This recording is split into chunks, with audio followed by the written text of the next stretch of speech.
I've had some of the best memories of my life and some of the worst memories of my life on this motorcycle. Let me explain.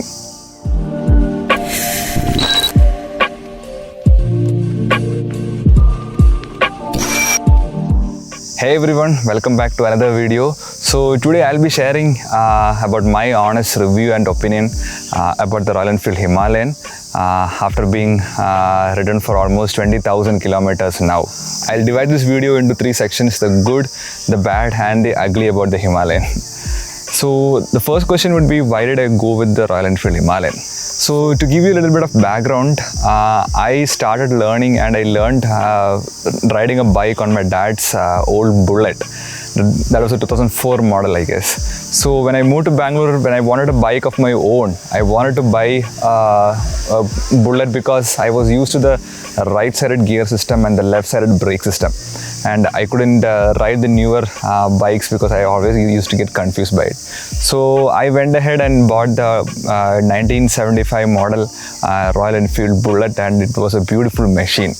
I rode that bike almost for 3 years and clocked almost 44,000 kilometers on it.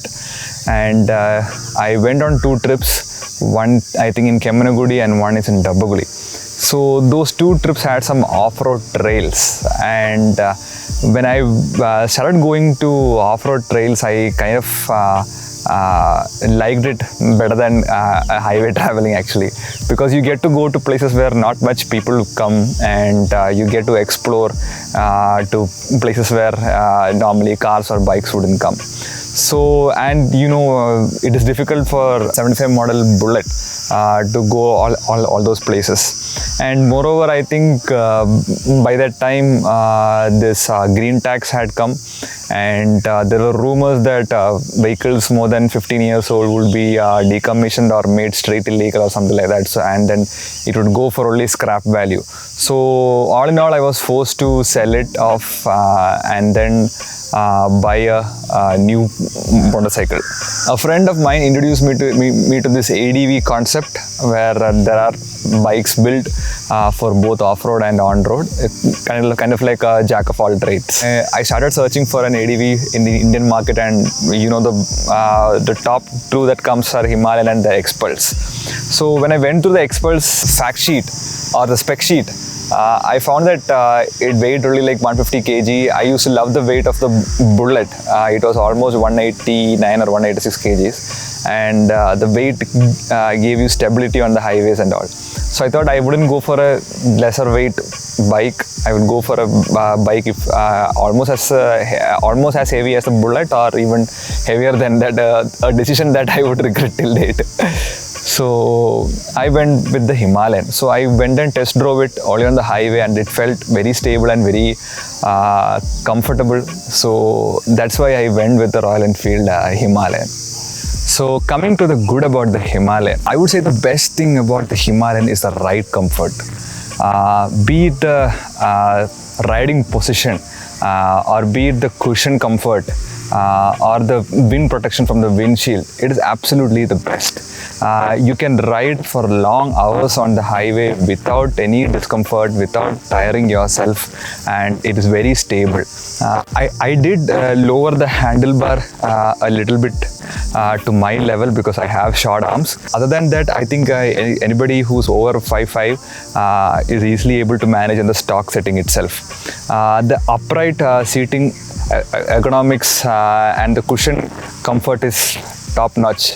I know everybody complains about the cushion, that it kind of seats in after 1 hour of use and it gives you bum pain. But for me, so far, that's not been the case. The soft cushion is perfect for me, and over the long period of time, I've ridden like more than 2 hours continuous non-stop without a break.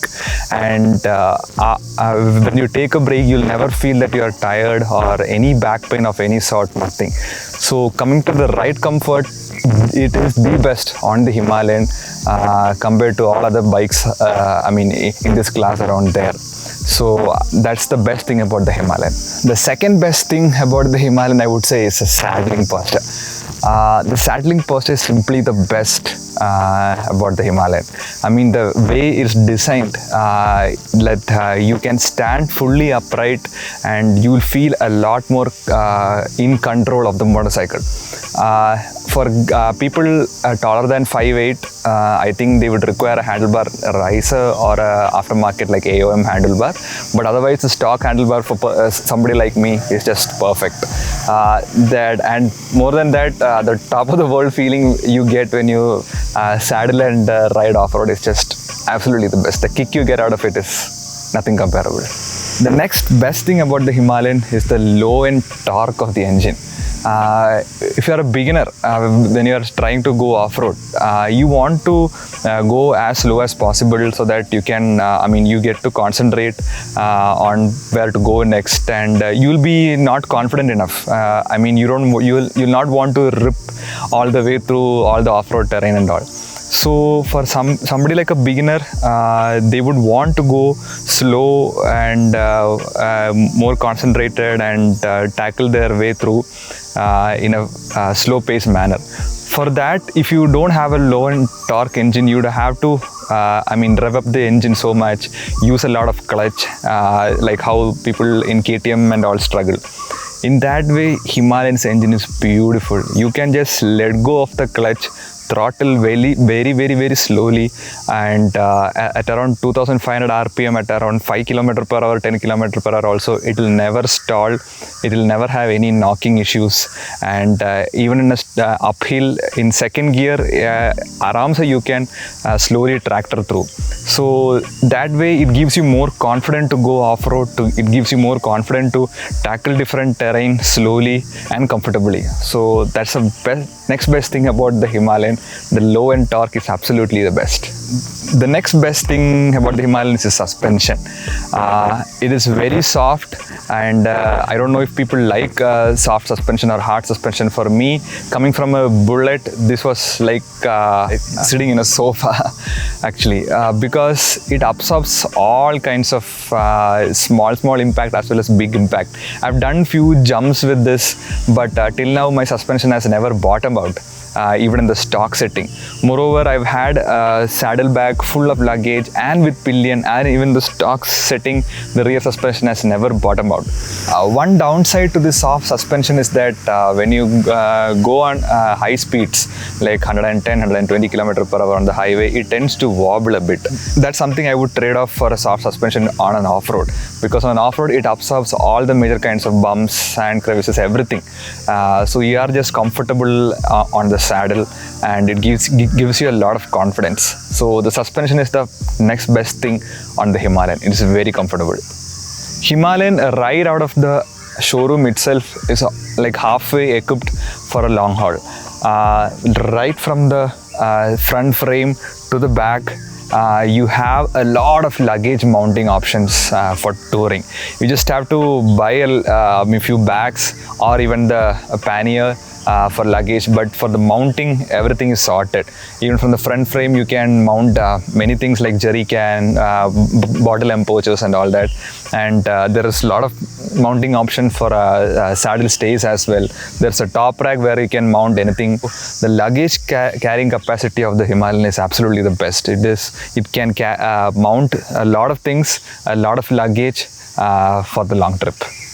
The next best thing I would say about the Himalayan is its mileage. Now, I know you may be surprised what good is the Himalayan about regarding mileage.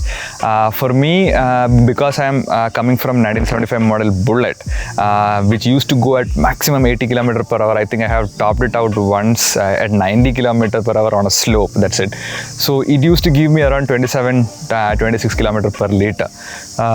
And the Himalayan, it gives me around 28 to 30 km per liter in the city, and around 31 to 32 km per liter on the highways, considering the fact that I cruise around 110, 120 km per hour. I think I would get it more if I had cruised around the soft spot like 90, 100 km per hour, because I know people who are getting much more mileage from the Himalayan than 30, 32 and all.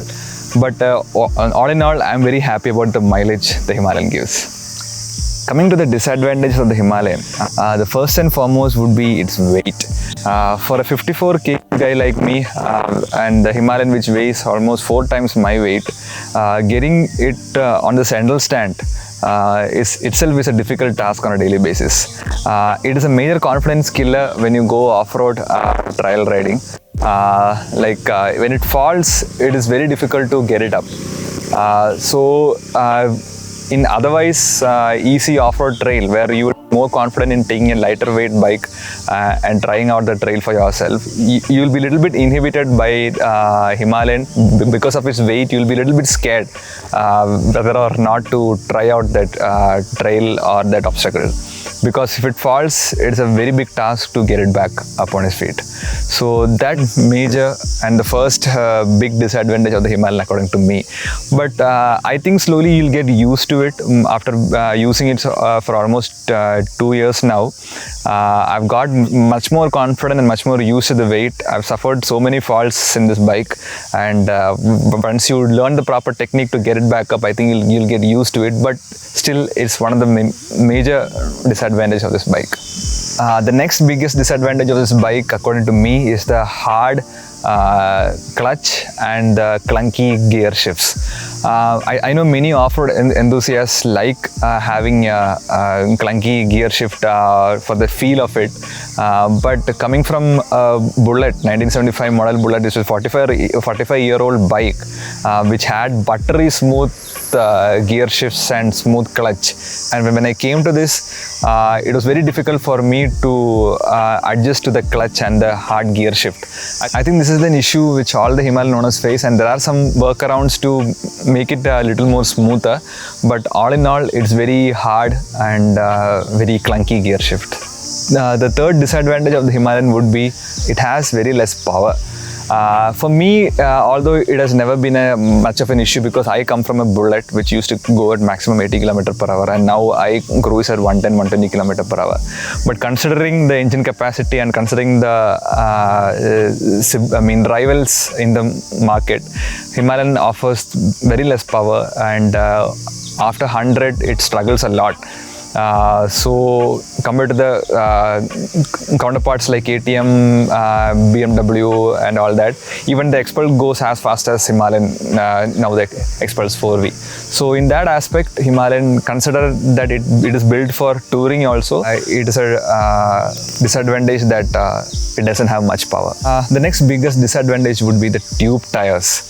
I know that spoke wheels are more durable for an off-road bike than alloy wheels, but it should have come with tubeless tires, because changing the back tire itself is a 2% job, minimum 2% job, and having a tube tire will always have that fear in your mind that if something happens somewhere in the middle of nowhere in a place like this, it's very difficult to manage on your own. So you'll have this fear, and that will inhibit you from exploring into the wild and going out there and trying different things, especially considering the fact that this bike is meant to do that. But having a tube tire is a very big disadvantage. I suffered a great deal in Pang in Ladakh. Actually, Pang is situated around 15,000 feet above sea level, and the first day itself I had a puncture, and one turning of the lock nut itself will make you breathless over there. So to change it, to remove the tire and to fix a puncture, we took about 3.5 hours, and that too not me alone, a local helped me out. So it is a 2% job to remove the tire to fix a puncture. So if it had tubeless tires, it would be very easy to fix a puncture, and you would want to explore more and go places more without having the fear of a flat tire. Okay. The next big disadvantage of the Himalayan, I would say, is the engine heat. Given that it is not, it's not an ideal city commuter because of its weight, it is difficult to maneuver and all. But more than that, the engine heat is what makes it really uncomfortable. It gets very hot in stop and go traffic, in bumper to bumper traffic. It gets very hot to a point where one of my friends told, you don't need to wax your leg, your hairs will just burn off after a kilometers ride. So it is very hot, it is very, very uncomfortable. Even when you're wearing jeans, the heat gets in very fast, and then you will feel that your leg is very close to the sitting very close to the engine. So yeah, that is a very major disadvantage, especially if you live in warmer areas, and riding through the city with that kind of heat makes it very, very difficult. The next big disadvantage would be the brakes, because everybody talks about how weak Himalayan's brake is. But for me, it has been an upgrade, because I came from a Bullet and it had only drum brakes. So having an ABS and disc brake is good for me. But generally, what everybody tells us fact that Himalayan's brake is very weak. The biting power is very less. So yeah, that's one big disadvantage of Himalayan. I wish they had made the brakes a little bit better. The next biggest disadvantage or the bad thing about the Himalayan is it's a high maintenance motorcycle. I upgraded from the Bullet to a newer bike, thinking that I'll get away with this, that bike being high maintenance. Anybody who has owned a cast iron engine Bullet would know that it's a high maintenance bike. So I thought when I upgraded to a newer generation bike, I will have less maintenance and all that stuff. But actually it was not the case. Himalayan will develop minor issues all the time, and it will require greasing of many parts most of the times. So you will find yourself going back to the service center like 3 or 4 times in between services itself. Himalayan being an off-road centric bike, you would expect the parts also to be a little bit cheap, or at least the parts to be durable. But this handlebar, these levers and the stock crash guard are very soft, that even if it falls like from the stand itself, it will get bent very easily, and that itself makes it very high maintenance. My Himalayan has fallen from the stand itself 2-3 times, and the first time it fell itself, the handlebar got bent, and the levers are very weak. The stock crash guard, you can just push it with your arm and it will just go inside. So in that case, when you go off-road, you are bound to fall 1,000 times, and sadly this bike cannot take that hit, and that's why I think it is a high maintenance motorcycle. Be it greasing of the parts, clutch issues, brake issues, everything, you will require frequent visits to the service center or to the mechanic. But if you maintain it well, it is perfect, but it requires a high level of maintenance. Coming to the ugly aspect of owning the Himalayan, the first thing I have to talk about is a service center. If you look into any WhatsApp group or online forums related to the Himalayan, you would see a lot of disappointment and hatred towards RE service centers. The mechanics in most of the service centers don't have any clue about the bike itself. Different service centers give you different solution for the same exact problem. And mind you, it's all on a trial basis. They'll be like, we'll try this and see, we'll try this with works, we'll try this, we'll try that, and mind you, will charge you for everything. That is a major disappointment, and every time I give the bike for service, they'll do a half decent job and give it back to me with a new issue. So I find myself going back 3-4 consecutive days after the service itself to fix one issue by one issue, and most of the times they delay the repair to the point where I have to complain to the customer service, and then I have to call the manager and all that stuff in each and every service. So that is a very major disadvantage of owning the Himalayan. The service centers absolutely are not good. The next ugly thing would be the manufacturing defect. Now I know this issue doesn't happen to a lot of Himalayan owners, but unfortunately I'm a victim of it. I used to have this clicking noise in the engine, click noise when I go past 100 km per hour for 1 hour at least. So I first initially told to the service center, and as usual they told me to ignore the noise because it's not causing any issue for now, just a noise, so just ignore it. So, and then I went to Kerala. The first trip I had on this Himalayan was to Kerala. While coming back around Trichy, I think the bike stopped in the middle of nowhere. So it slowly reduced its speed and it completely came to a standstill. So I called the RSA. They were like, engine might have overheated, oil might have leaked or something, but oil and everything was fine. So they told me they will take at least 2 hours to ready a RSA tow service. So while we were waiting on the road, and I had my pillion with me, we were waiting on the roadside for the tow service to come. After waiting for like almost 1.5 hours, I started the bike and I slowly started running it, and it was running. So I called them again to cancel the RSA. So they told me to ride the bike at around 60 km per hour till you reach Bangalore. So we reached Bangalore very late night, and I gave it, and next day itself I gave it to the service center. So they told me they need to keep the bike for a week or two to test out and see what the issue is. I was like, fine, keep it. So they tested out and they told me that engine cover or something, some camshaft cover or something like that is defective. So they need to change it. So they need to order the part from the company, and then they should have it changed. I was like, fine, okay, change it and give. And they changed it, and 1 week later they told me that everything is ready, you can come and take your Gaadi. I was like, okay, fine. I took it. I had the same issue in the sense that same ticking noise was coming from the engine, and I went back to the service center again. So they told me, sir, you ride and see, and if that issue happens again, then and there you call me.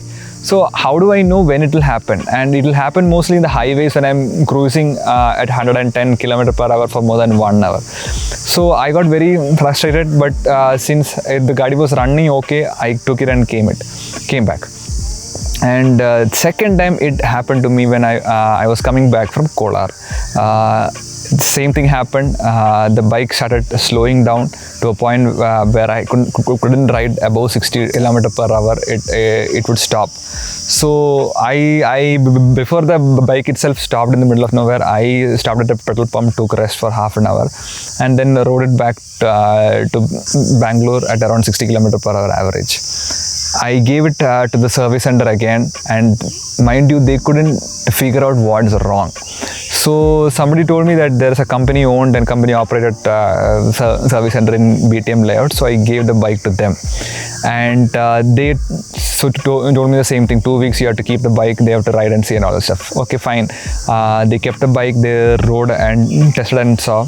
And what they told me is the piston, the cylinder, the engine cover, and I don't know what not. I'm not a mechanic, so I don't know. Like almost half of the engine is at fault. So I was like, give me a new bike because it's already a faulty piece. So they were like, no sir, we'll try to replace all the faulty parts because it'll cover under warranty, and then we'll fix it and give you, and you ride and see. If it is okay, fine. Otherwise, we'll replace the vehicle and give you. So they took around 2 weeks and changed all the major engine parts under warranty, and they gave it to me. And I started riding it, and I tested it out on the highway. Luckily, after that issue has never happened to me. But even though the engine noise still persists at some point of time, but that issue has never happened to me. So I went back, I told people like that engine noise is there, but luckily that engine has never stopped till now. So because the noise is there, why don't you give me a new motorcycle? So they again told me to ignore the sound. So it's like as far as it's running, we just run with it, and if any major issue develops, then we'll replace the bike and give you. So as of now, till now, even after the Ladakh trip and all that, In case you haven't seen that trip, I'll leave the link of that playlist in the I button above. So even after the Ladakh trip and all that, it never stopped till now. So I'm just running with it. So I asked them what is the issue, why, and how it came out to be. So they told me that it is a manufacturing defect. It would have happened in the assembly line itself and all that. So I've heard this stories like from 2016 2019 Himalayans usually used to have the same issue, and they would ship out the entire engine itself as a replacement and all that. But considering it's a 2020 model BS6 model, it shouldn't have, but unfortunately I was a victim of it. And manufacturing defects are another ugly aspect of owning a Himalayan. Speaking about manufacturing defect, the next ugly part about owning this motorcycle is the delayed shipment of parts. Every Himalayan owner I think faces the same issue of having the console fogged up during heavy raining. RE promises to replace all the defective parts, but the defective parts, the replacement parts to reach you, it will take months together. My console had this issue of fogging up during heavy rains, and I asked them for a replacement, and the first one they took me almost 10 months for the replacement. And mind you, after they are replaced, the new part has the same exact issue of having fogging when it is raining a lot. So I have given an order now, and it's almost like 10-11 months now after I given the order. Till now, replacement part has not come for me. It is not a critical part, so bike runs with it. But I've heard of many stories where people had faulty critical parts, and RE has failed to supply the parts in time, that their bikes have been in their garages for months together without being able to use it. So that is a very ugly aspect of owning a RE bike, I think. The parts are not readily available, and even if it's available, it will be expensive. Even if you give an order, it takes months and months from the company for the parts to come. So coming to the question of should you buy this motorcycle? RE Himalayan is a near to perfect design when it comes to ride comfort, riding off-road, touring long distances and everything. It's just absolutely perfect. But it falls apart when it comes to ownership and service. If you can maintain the motorcycle, if you don't care about the warranty, but you can maintain the motorcycle from third-party service centers or mechanics, it would be the absolute best. If you maintain it very well, the bike can give you excellent returns. Yes, it is heavy, but I feel you will get used to the weight. After a couple of falls and after you learn the proper technique to get the motorcycle back up on its feet, you'll get used to the weight. So if you're looking for ride comfort, absolute ride comfort, seating comfort, saddling position, off-road capability, and long distance highway touring capability, Himalayan is the perfect machine.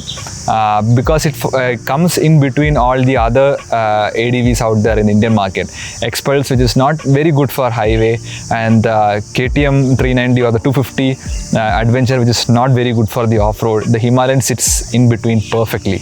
It is very good for the off-road, and it's decent enough for the highway. So if you're looking for a comfortable ADV tourer which can do off-road, and you want to have a lot of fun having the low-end torque, and to go off-road trail riding while you want to have a comfortable highway touring, then Himalayan is the best option for you. Mind you, the downside to having an Himalayan is dealing with the RE service centers. So my my suggestion would be to do all the 5,000 kilometer service in the service center itself, so that at least they will enter it in the system, so that you will not lose your warranty. But when it comes to dealing with all the major and minor repair apart from the general service, it's better to give it to a third-party service center or to a good mechanic, so that they will know what to do and they will maintain the bike very well. And apart from this, there are a few mods and accessories that you can get on your Himalayan to make it much more suitable for the off-road and for long-distance touring. I will surely come up with a video where I'll explain all the mods and accessories that I've put on on the Himalayan to make it more tourer friendly and more off-road friendly. So stay tuned for that. So like I told, I've had some of the best experience of my life being the Ladakh trip, and some of the worst experience of my life being stranded in the middle of nowhere because of the engine issues on this Himalayan. All in all, I am actually very happy with the bike, and I see myself riding at least next 3 or 4 years, crossing maybe 60,000 kilometers on this bike before finally giving it up. So if you have any doubts regarding Himalayan, any more concerns before you buy a Himalayan, you can feel free to talk to me in the comments below. I'll surely be able to help you out. In case you want to check out the detailed review of this bike, I have included in my blog, and the link I will leave in the description below. So that's it for today's video. I hope you guys liked it. See you next Saturday with another one. Bye bye.